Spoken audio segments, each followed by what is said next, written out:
Hello and welcome. This is CNBC Africa from the shores of the Atlantic Ocean, right here in Dakar, Senegal, bringing you the highlights of the Africa Development Week 2017. We took time to focus on the investment codes for Africa as we looked at international law and investment in this continent. Here's a look at more. Well, I think the discussion of today is very important because it allows to start a thinking process on how to align the future continental free trade agreement with the Pan-African investment code. You know that the real challenge for us in Africa is to bring back coherence into how we do economic agreements. And I think that the discussion today in Dakar is very important because it has allowed now to launch a thinking process on how to make sure that coherence will be created between the continental free trade area and the Pan-African Investment Code. Professor, we have traditional bilateral treaties and ties between countries. So somebody would wonder, why do we need another set of financial codes for Africa? Well, I would like to point out that bilateral investment treaties, of course, are very important to attract foreign investment. But the way bilateral investment treaties have been shaped and drafted till today is not always compatible with the challenges of development that African countries are facing. So with the Pan-African Investment Code, the idea is not just to add another layer. It's really to bring an African perspective on how investment should be conducted for sustainable development, on how responsible investment should be fostered on the African continent. The idea is that in the future, when our countries negotiate bilateral investment treaties with other states, that they use the Pan-African Investment Code as a model for those bilateral investment treaties in order to really reflect, the African view on investment protection and facilitation. Right. This is the first time we're seeing a lot of emphasis put on investor obligation when it comes to this. Has this been a challenge, and is this the reason why probably we don't get good treaties at the table, especially for African countries and governments? Yes. The major problem that traditional bilateral investment treaties have posed is with respect to the right to regulate, what we call the regulatory space of states. Many states, when they want to enact investment legislation, environmental legislation or health legislation, have this, threat of the bilateral investment treaty, the threat of investor-state arbitration against them. So bilateral investment treaties traditionally have been a limit to allow states to enact legislation for health, environment, and so on. Now, why do we talk about the need of having investors' obligations in new investment legal instruments or investment agreements? Well, the reason is simple. It's to create more balance. It's to create more balance between the foreign investors and the host states. The traditional model only gives protection to the foreign investor and no real right to the state. Now the idea is just to bring balance. To bring balance in order for the state to be allowed to exercise its regulatory powers, and also for the investors to benefit, from natural resources and so on. So we are talking about balance. We are not talking about creating imbalance by using investors' obligations. But today we are living in an era of corporate accountability. That the Sustainable Development Goals are calling for responsible investment, green investment. So we cannot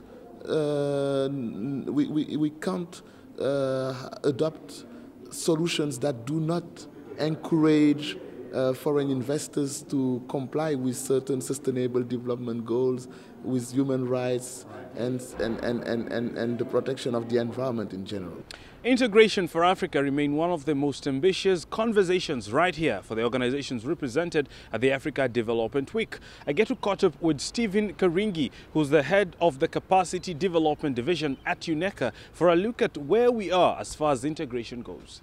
I want to believe that we've made a lot of progress on regional integration, the continental integration, over the last 10-15 years.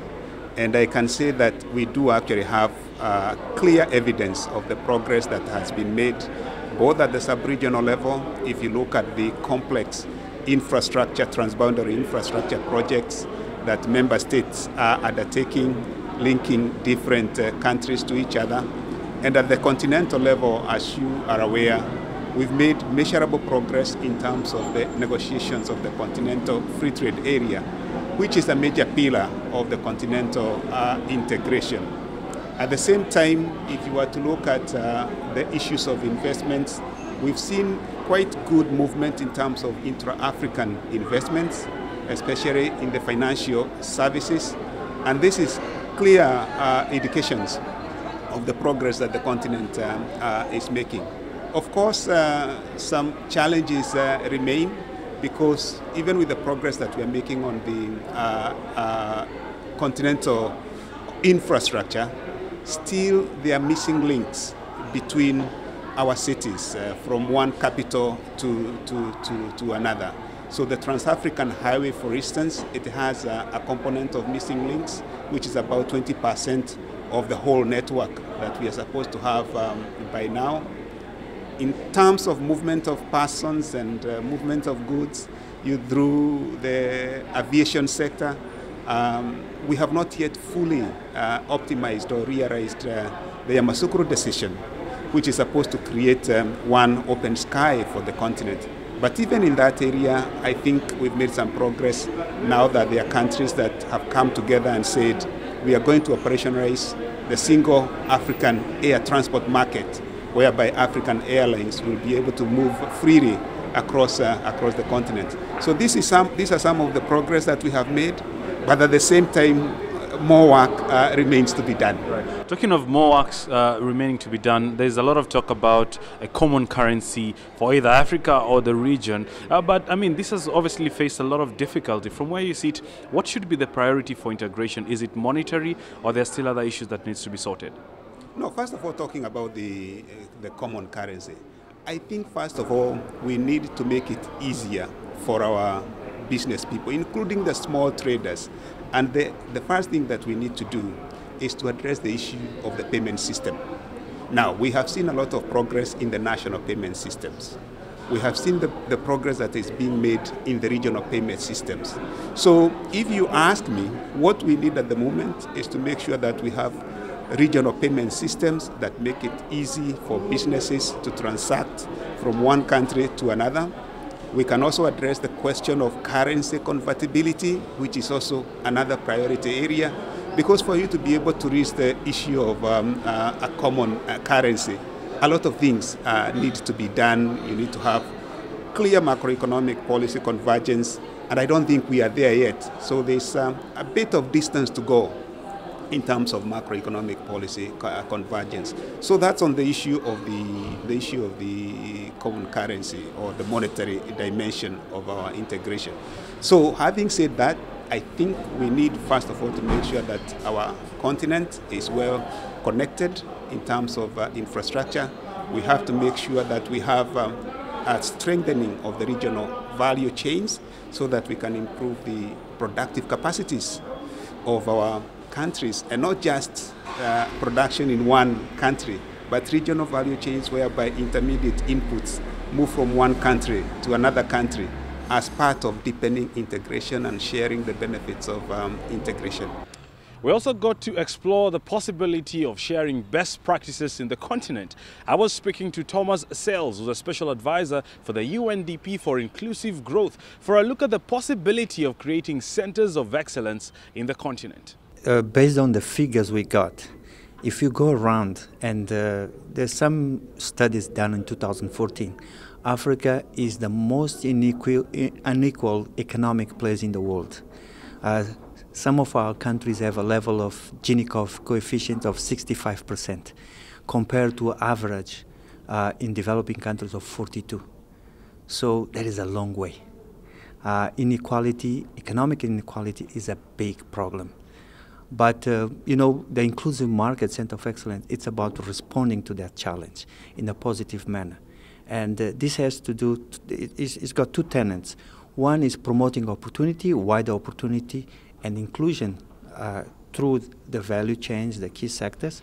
The other one is creating access for more people to benefit from economic growth. As you see, over the last couple of years, Africa has grown in terms of numbers, about 4 or 5%. But when you look down in terms of how that growth has benefited people, we are lagging behind that. It's against this background and, this call for economic transformation in Africa that we feel that we need to promote more inclusive business, more inclusive markets. So that's what we think, those are the drivers. The need to transform Africa, the need to address these real issues in terms of opportunities, access, and reduce inequality. Technology seems to play a big role in inclusivity in any market in Africa. How do you intend to use it in your approaches, even as you tend to create and you try to create these centers of excellence? When we did the research about what this center should do and should not do, you are absolutely right. We found that inclusivity has been supported in so many ways through technology.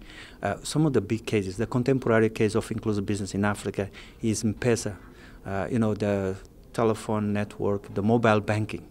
There are 25 million Kenyans now who have access to finance because there was this technology breakthrough by using cell phones to promote payment service and more inclusion.